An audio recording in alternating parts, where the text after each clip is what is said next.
work in an industry that is growing, unfortunately. And Pueblo is no exception. You've been following the crime in Pueblo. Regrettably, we have a lot of people that are in poverty, a lot of homeless, a lot of people on drugs, a very significant issue with psychosis and mental health, as we have throughout the country. And the question then becomes, how does that impact you? And the answer to that is, it impacts you because you have to have an awareness in regards to trying to understand what could be potentially unpredictable in your situation. You know most of the clients that come in, most of the customers. They come in, they repeat. But what you sometimes forget, perhaps, is an awareness not only inside this credit union, but what's taking place on the outside and who may be waiting for you out there or who's waiting out there to come to the inside. And that's why Anthony and obviously Robert and Brandon and Russ become instrumental. We do criminal defense investigations. We do site security. I testify around the country as an expert witness on law enforcement practices. We do fingerprinting at our business, and we're growing into a number of other areas, which you'll be probably seeing and reading about in the next year. Our business is working with railroads, churches, schools, and we just continue to grow in that area. So we've been blessed, very, very blessed. We're going to talk about some statistics, very basic, we're not going in depth, but the number of bank robberies in the state of Colorado in 2020, 2022, and I think 2018. We want to definitely talk about prevention from our side, and we're going to talk about deterrence in a quick summary. My perception and my perspective is purely from law enforcement. Okay, I've been in this law enforcement business 30 years. Law enforcement is different than security. Security is a buffer. There's law enforcement knowledge, security knowledge that integrates together, but the security is the buffer. The security is the individual that has to have the awareness, if you will. They have to be able to anticipate danger. They need to be able to communicate with you and facilitate safety for people and property. Law enforcement's a secondary response, unless they're really in the school. And even in the school resource officers, they're a secondary response. Because sometimes an action has already taken place or an active shooter, and they're responding then. I've been very blessed, by God and everything else. I've had a good run as elected sheriff, chief of police, Homeland Security, in the helicopter business, flying in a helicopter 4 days a week with Silver State Helicopters, doing law enforcement aviation. Was able to go to the FBI Academy, and then also went to Harvard Senior Executive Management School to kind of give me a little bit more academic credentials with my master's degree. So it's been a good run. It's not over yet, but we still push forward. We want to talk primarily about bank robberies. We want to talk about credit union robberies. We want to talk about robberies in general, because there's a lot of common denominators between all of them. But the technical legal definition, as you see on the screen, is a robbery is actually the taking of property, when it comes right down to it, from a person or place by the use of force. Different than a burglary, which is the breaking and entering into property with the intent to commit a crime. And the key word in the burglary is the intent. It's not impulsive behavior necessarily. However, the way the law is being skewed now, some individuals who are on meth, fentanyl, have a deep-seated embedded psychosis, find themselves being, let's just say, they have deferred prosecutions or they get health treatment, some which are entitled to, but others that aren't, and they commit burglaries and they do it again and again and again because the system has become too lenient. And the last one, larceny, is a theft of personal property. If I can reach down and take your purse, thanks so much. Yeah, hey, she got it, yeah. That would be a theft of personal property. I may try again later, okay? Okay, and I know I'm going to get kicked. Yeah. I thought you were going to take my pizza. I was really terrified. No. Just because I look like I want your pizza doesn't mean I want your pizza. There's a big difference, okay? But Keith wants your pizza. Okay, next. It's back there. The bank robberies in Colorado, you can see in 2020 there was 91. And in the state, we were second, or in the United States, we were second. In 2021, we were first in the entire country with bank robberies, credit unions. They combined those, they didn't separate them out. We checked. And in 2022, we were second again, we dropped off. Nationwide, you take a look at the magic number of 1,612. Colorado was 10% of that, roughly. So the likelihood, you've had a robbery, but the likelihood of having a robbery, not to raise your anxiety, is really remote, you know, but it happens. And that's the reason you have contracted with us. And we have many other banks and credit unions also. And I give a similar presentation to them. The point is, it can happen, it may happen, and we together have to work to try and prevent it from happening. That becomes critical. And we're going to talk about how we do that. Where did it occur? Well, 95% bank crimes occur obviously in branch offices rather than a central corporate headquarters.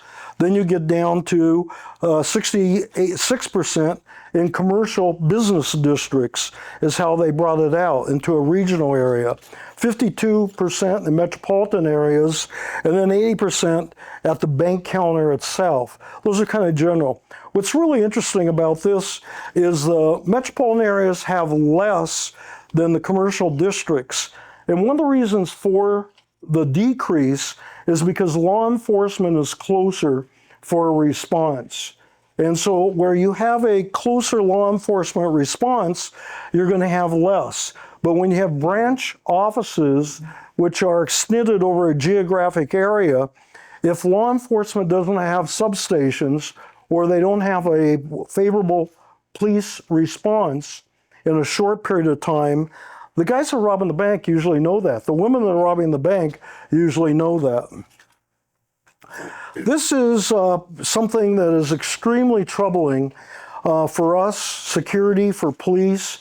When I talk to Chris at the police department, the chief, or Jim Martin over there, we see this all the time, that bank robberies specifically, persons involved in bank crimes, forgery, ID theft, actual intimidation, 30%, now it's 30% plus, there's narcotics that are involved in this.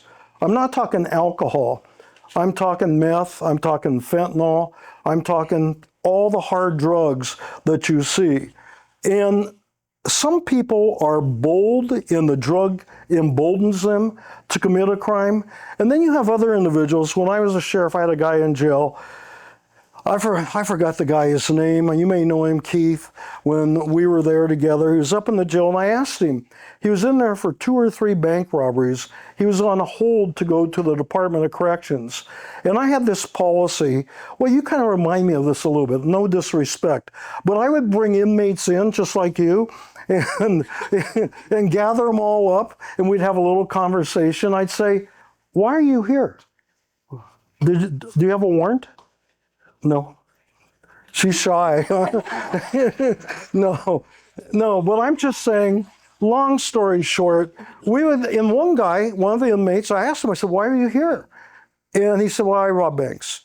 That's what I do. And I'm like, I'm thinking to myself, you can't be too smart because you're sitting in jail and you're going to prison. But I asked him why he did it. And he said, because it gave me a terrific high, a great thrill to know I could put other people at fear, take their money, and try to get away with it. Everybody has a reason for doing something. But what's important is 30%, if you will, had the use of narcotics, or they had 39% had previous bank crime convictions. What that means is they were repeat offenders in some way. So that statistic is growing. It's not decreasing, it's increasing. And that's the reason Anthony, I asked him when I walked in, I said, where do you stand? What do you do? Because part of Anthony's job, part of Robert's job is to anticipate the crime before it takes place. And believe it or not, their jobs are somewhat difficult because you can become bored and tedious pretty easy unless you have the mindset that something could happen today. Everybody wants to go home safe. Anthony, Robert, obviously Brandon, Russ, Keith, myself, more importantly, all of you. And his job is to anticipate that suspicious vehicle that was sitting in the parking lot longer than 15 minutes with two guys in it. His job is to make sure that someone whose behavior is a bit erratic, someone that just seems to be off a little bit, he personally makes contact with and says, hey, can I help you? Or is everything okay? Those are the things that he does to reassure him you're going to be safe. This guy, Steve Eishen, I actually knew, and it's a long story. It's a long story. I talk about inmates. He was an inmate. He did more than 10 years in prison out of Grand Junction.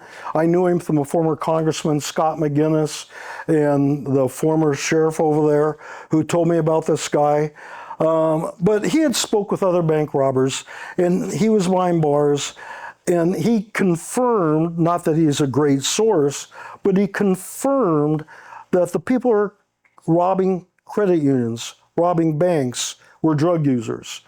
And most of his buddies were drug users. So that's just something you want to think about. Acts of violence were only committed 3% in the bank crime. And that's reassuring, unless you're one of the 3%, you know. But 3% of the bank crimes, there was only acts of violence in 3% of those. And that statistic is the latest FBI out of 2022. Don Coker, who is a security bank expert, goes on to say that banks worry more about the employees and customers than they do about losing the money. Well, that's true. That's smart. You got to worry about the people. But the reason you worry about the people is because you don't know about the bank robber, male, female, or whatever. You don't know about that person that's committing this crime. We know, you know, that the majority of the bank robberies, credit unions, are through a note. And the note comes in and it says, I want your money. This is a robbery, period. And that has been the method of choice most recently for most people. Demand notes. So we're going to talk about what you do with that and how you process that when that note comes in and what the processes are.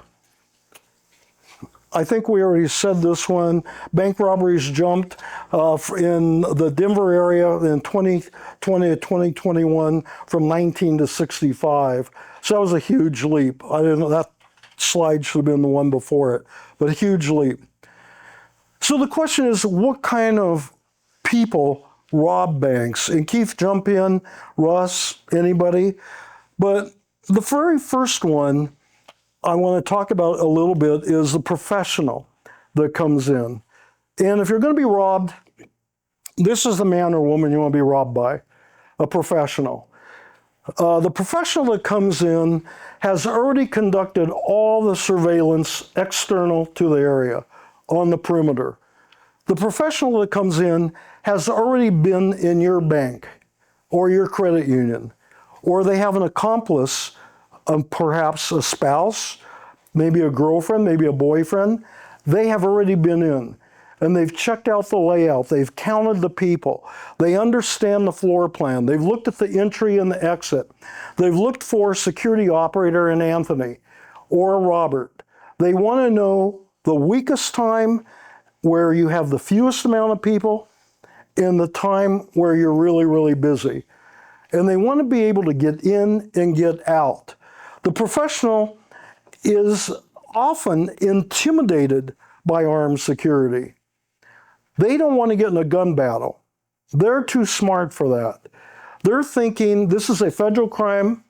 If I have to do federal time, well, you get a percentage now off of federal time. That's a new law that just came into play. But if I have to do federal time, I'd rather do it in a federal facility than a state facility and or a local facility, because they've already done that. They know the gig. They know what's going on.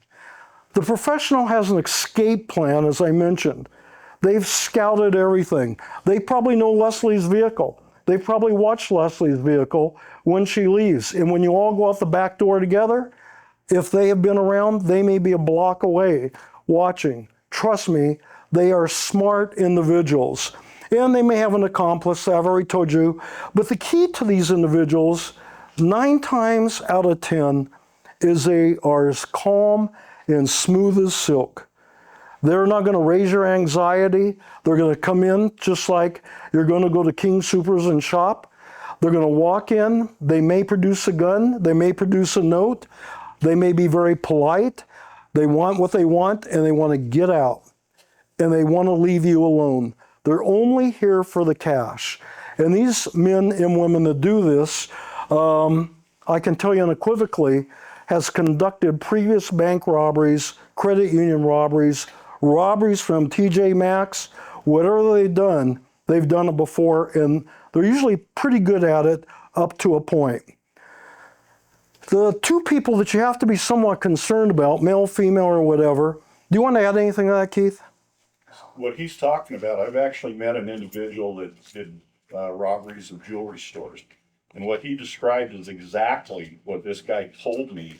I was working at the prison at the time. Keith is telling you I'm right, by the way. Go ahead. Yeah. And the guy told me exactly what he did. When he would do a jewelry store robbery, he'd hide in the bushes. He'd rattle the doors, make the alarm go off. He'd see how long it took the cops to show up.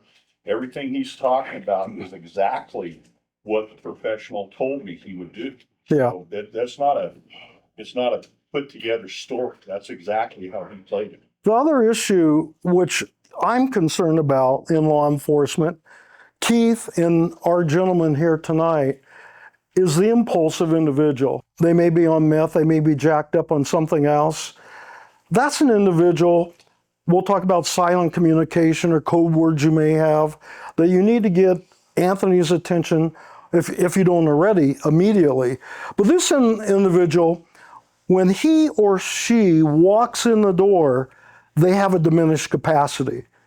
And when I say diminished capacity, number 1, they're not thinking rationally or reasonably. Number 2, their intent on how they're going to rob the credit union is skewed because they have no plan. It's usually very myopic in thought. Number 3 is they're potentially dangerous, especially if they have a gun and they're on drugs or narcotics. And so if you push the wrong button, or they don't like the way you look, you're eating pizza, I hate that pizza, you know? And that was my piece anyway.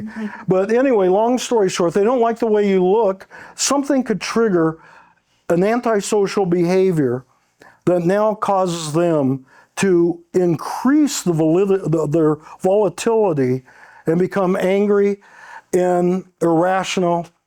And you find yourself now in a difficult position. Because one of the keys that we try and teach people in law enforcement, and we're getting better at it in security, and I know Anthony and Robert, and I know Brandon for sure, Keith and I have been through, is verbal de-escalation. And disengaging, taking the emotion out of it, and saying the right words that are not going to spike a person's behavior, but trying to keep them at a steady state. And those right words in that situation are, how can I help you? What do you need? Just tell me what you want. And we'll be happy to help you any way you want. Get them in and get them out as quickly as possible. We're not here to carry on a dialogue. We're not here to tell them, have a nice day. We're not in that position to do those things because you want to disconnect, but be objective yourself and calm. And the reason for that is they're impulsive. You really don't know what they're thinking in their mind, and especially if they're jittery or doing other things. The last one, the amateur, 18 to 24, could be younger. I mean, crimes are being committed today by people that are younger. I categorize them as extremely high risk. Individuals that have no fear. Their whole generation their life has been on a game. They're gamers, kill people, shoot people, live high risk, and they take that from the computer to this real world. And sometimes they're clouded and they don't know the difference between the two. And they have maybe a gang or a group of friends that want to come in and take the risk just for the pure joy of it. They figure they have nothing to lose. And not even Anthony's going to scare them.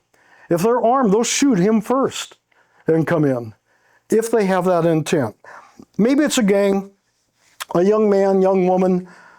Maybe they want to join the gang, you know? Maybe they want to prove something to one of their mentors in the gang. A lot of the amateur crime is being directed through the Department of Corrections. And you hear all the time on TV, this is not TV, by the way, this is Pueblo, it's real. You have people that have been released early from the Department of Corrections that are still integrated, connected, and embedded in gang behavior, and they're 30, 40, 50 years old. And they are the teachers and the drivers of violence and gang behavior, not only in this community, but Omaha, Lincoln, San Antonio, every place else. This is not an anomaly, this is nationwide. So this person is a high-risk individual. This person is an individual that has no fear. He robs, she robs for the pure thrill of it. And that's something Anthony and Robert absolutely have to keep their eyes on. A young person that comes in, and you may be able to identify them, we're going to talk about that in a second, through basically a profile. And if you feel nervous, then you've got to be able to communicate that immediately. The FBI says that bank robberies are committed by people through acts of desperation. I don't know. I mean, I guess that's true to some degree. There's a lot of people today that commit crimes, and I don't even think they know why they're committing them. I will tell you that I think that robberies, burglaries, larcenies are driven primarily by drugs and narcotics and money, because they get the money or they trade. They trade drugs, they buy drugs. They trade money for other money. And it's a really strange underworld culture that we live in right now with the people that we see. I just had a guy in my office today that got out of prison. He had 17 years in the Department of Corrections, and his son was killed in Cripple Creek. And he wanted us to try and find his son's murderer. His son was bashed in with a baseball bat or thrown out of a car. The coroner said that it was a suicide. He's convinced it wasn't a suicide. His son won a jackpot at Bronco Billy's, whatever it was, $1,000, and he thinks that they robbed him. Well, I'm thinking, you want me to solve this? You were in prison for 17 years. You have all the connections, you know? I mean, you should be able to solve this yourself with the prison network that there is. But anyway, it's stuff like that. What you need to know, in my opinion, is this, that if someone goes into a bank with a gun, it's a serious deal. And you already know that. The question is, what do you do in that situation? And we're going to get into some answers to that. But the most important single word there is cooperate, period. Get them in, get them out. So how do we prevent this? Well, prevention is different in every facility, every bank. Let me give you an example. At another credit union in Colorado Springs, I just called and talked to them today. They have a system that they use, and it's the RBG cash recycling situation. And they have a vault below the station of the server, the teller. And the vault is right there. The money goes in there. And it's obviously you don't barcode money, you only barcode money coming in from Brinks or someone when they drop it off. But when the money goes into their vault, they can have in that vault $20,000, $30,000, $40,000. But in order to get the money out, they have to type in a code, a password, okay, to take the money out. Do you already know this? You already know this, huh? Okay, so long, I'm sorry. Well, I'm just learning as we go, so bear with me, okay? Do you want to, you could teach the class. No, no, I'm just giving her a hard time. But long story short, so they do the password, that automatically activates their security system in San Antonio. So you probably know what I'm talking about, Security Service Federal Credit Union. It activates, and they have a big like ADT system there, a big command system with all 68 of their branches. And it activates back in San Antonio, and then immediately San Antonio sends a message to whatever state, whatever local law enforcement to respond. That credit union is now being robbed. Well, that's good and that's bad. Bad part is if they respond and you have people inside, community members, citizens, and that turns into a hostage situation, you really have a very significant problem, depending upon whether this person or persons is armed or not. And I don't want to only talk about one-dimensional. The threat could be 2 or 3, obviously, with accomplices on the outside. So the factor becomes in this situation, every credit union, every bank has a, not everyone, but they have a different system, customized. Some of you probably worked elsewhere, and there's a delay. For an example, sometimes it's 20 seconds, 30 seconds before the security vendor is notified, and then the police start to roll quietly to the bank without lights and siren, because they want to sneak up and catch them on the outside so you don't have the hostage situation on the inside. So those things become very important for your internal processing and how you communicate. But training, what we're trying to do tonight, helps promote prevention. Control procedures of the staff, and we don't need to know what those are, but being able to follow your protocols and guidelines to a T. But they have to be more than writing. You got to practice. And practice, practice, practice. Whatever those are. You had a mock robbery today, I guess, and you were a survivor. You had survivors in that? Was that today? No, we've all been robbed. The 4 of us have actually been robbed. So we were just having a little. Oh, survivors, I get it. Well, yeah.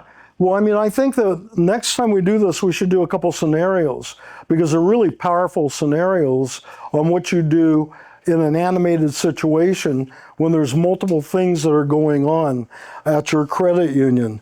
But most importantly at this point in time, and I don't know, do you have passwords that you speak or hand signals or any codes if you're concerned about anybody, Anthony? Do you get anything from any of the employees? They're supposed to drop something on the floor. They what? They're gonna drop something on the floor on accident if something's happening. Okay, so how can you, if you're over there, how do you see it from over here? Yeah. You can see it? Anita had this idea where if she sees a suspicious character come in, she puts her stapler on the edge Oh yeah. of the desk. So it would be like, oops, versus, picking it up and throwing it on the floor. Or throwing it at the person?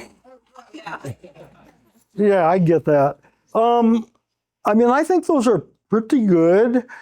I don't know. I guess what I'm trying to think of is all them people you have in the building at the time, or at least on the main floor, how you're communicating with them. You don't want to raise their anxiety, but in the same sense, they should know something is going on. So I didn't know if you have like a password or how you communicate. Do you have, go ahead, Brandon. So when I used to work in Cannabis Depot a lot, whenever we would have a customer come in that was given our bud tenders any issues, they would say, you know, I need to be zeroed out. And at that point, I knew that that meant that customer needs to be escorted off the floor. I mean, all the customers and everything, they thought it was like more of a business term, you know what I mean? I need to be zeroed out. Yeah, I need to be zeroed out. That makes sense, especially in a credit union or bank. Yeah, so that's not bad, a bad code word. But the point is whatever you want to use. And everybody knows what that is. I like zeroed out. So that's good. But the point is, do you have a code word? Do you have a color? Whatever it is. It's like your kids at school. I mean, they have color codes in situations that come over the speaker from the principal's office to tell them what's going on at times and how they evacuate and everything like that. So food for thought on that. And one of the things that I teach the guys too is they observe the tellers and they get to know how you react to every customer or member. And if that changes your facial expression, the way that you talk, the way that you interact with them, then that's going to tip them off that something is different. And so that's going to heighten their awareness. And you might see them move from the location where they are closer to you. Well said. That's absolutely true. It coordinates with this slide right here. The robber themselves is studying you.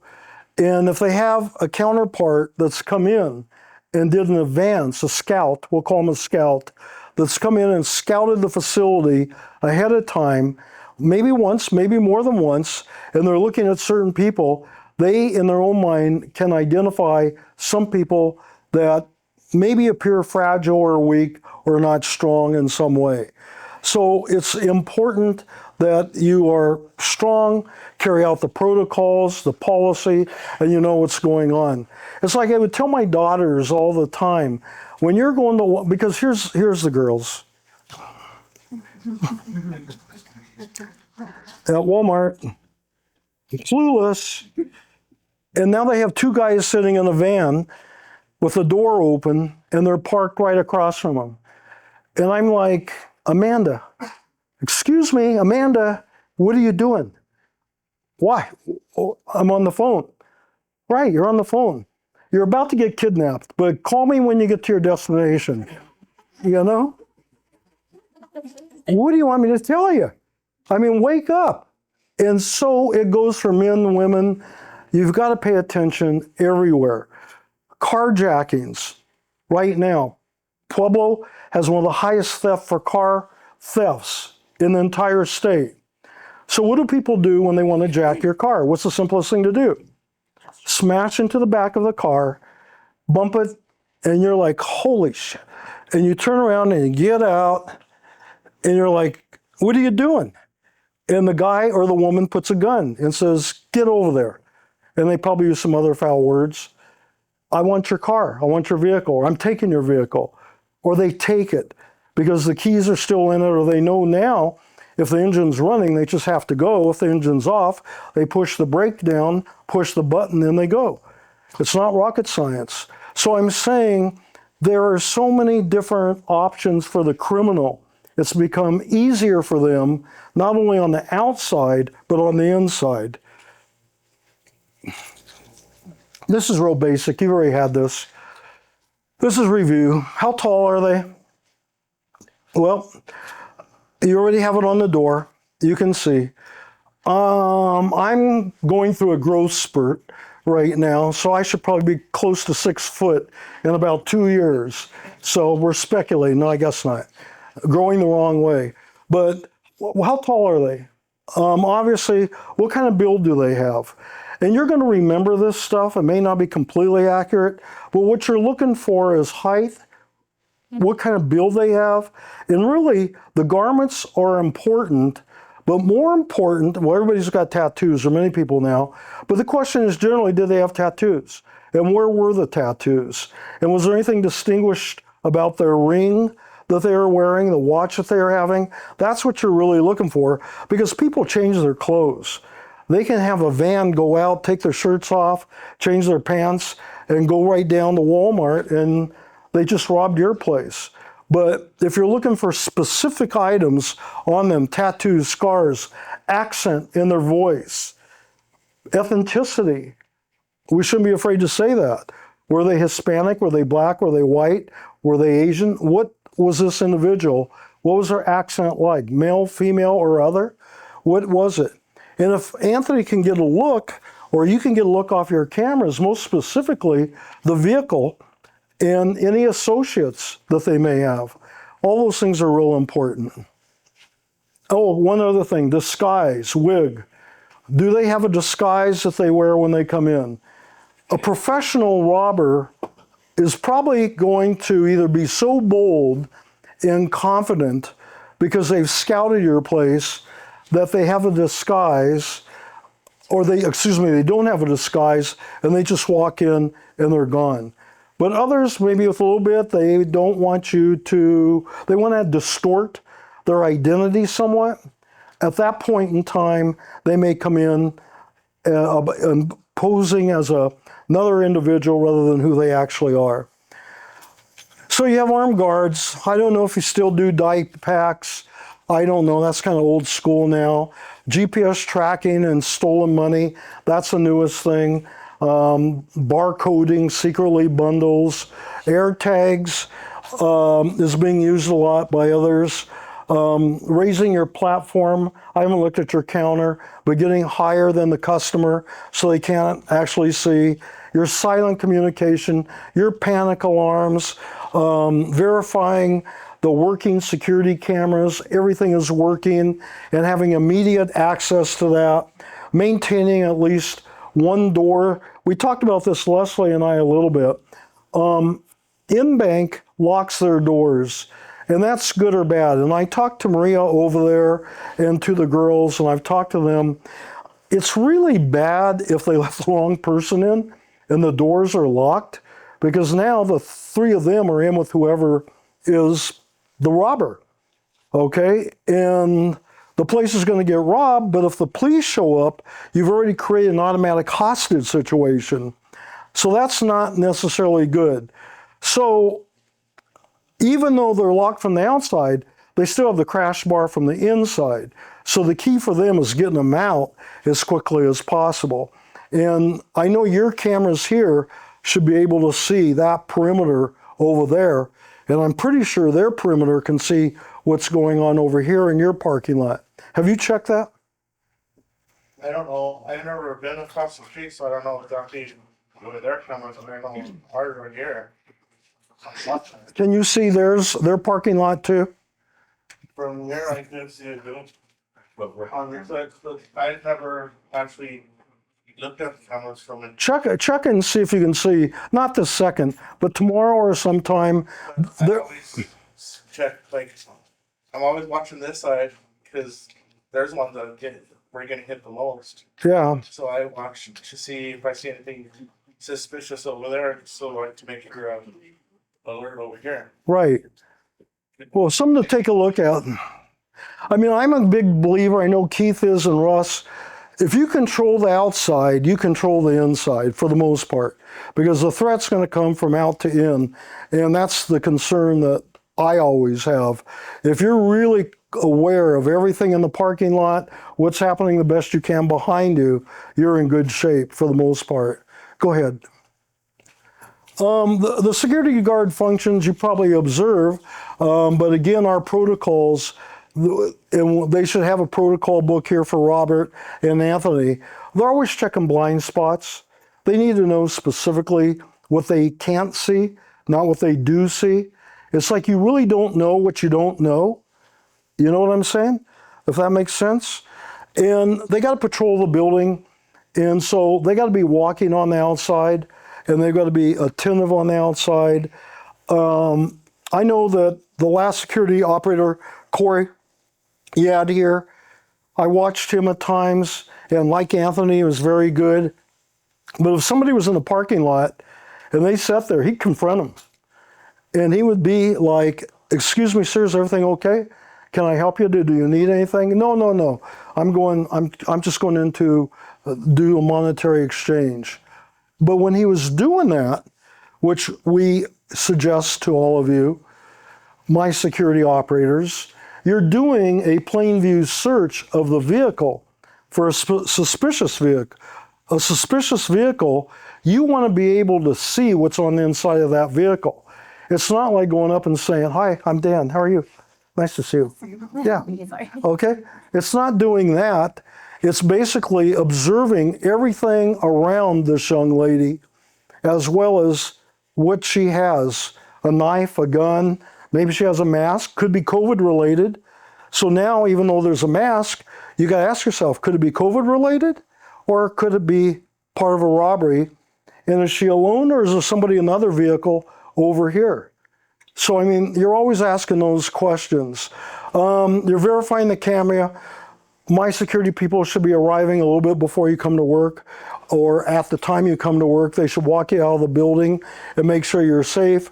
Keep track of suspicious people.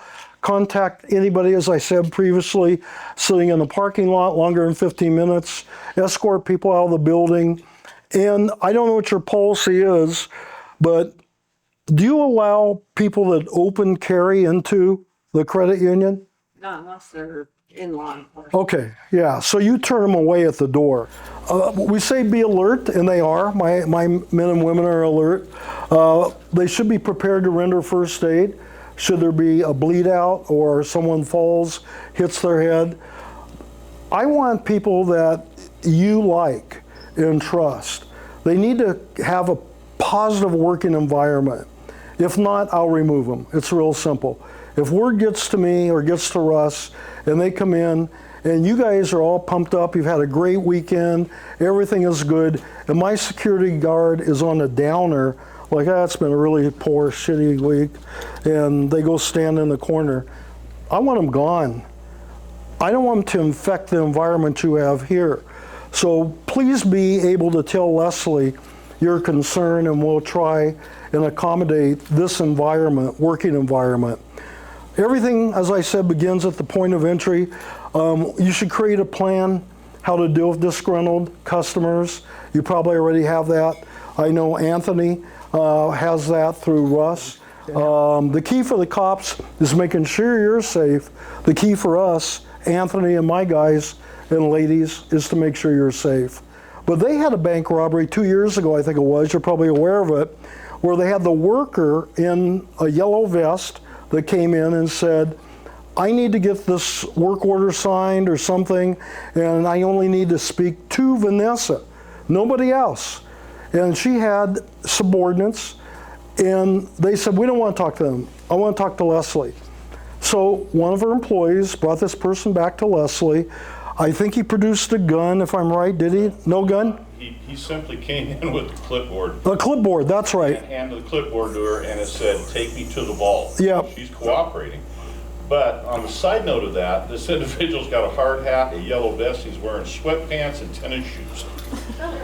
So at some point in time, somebody should have looked at that and go,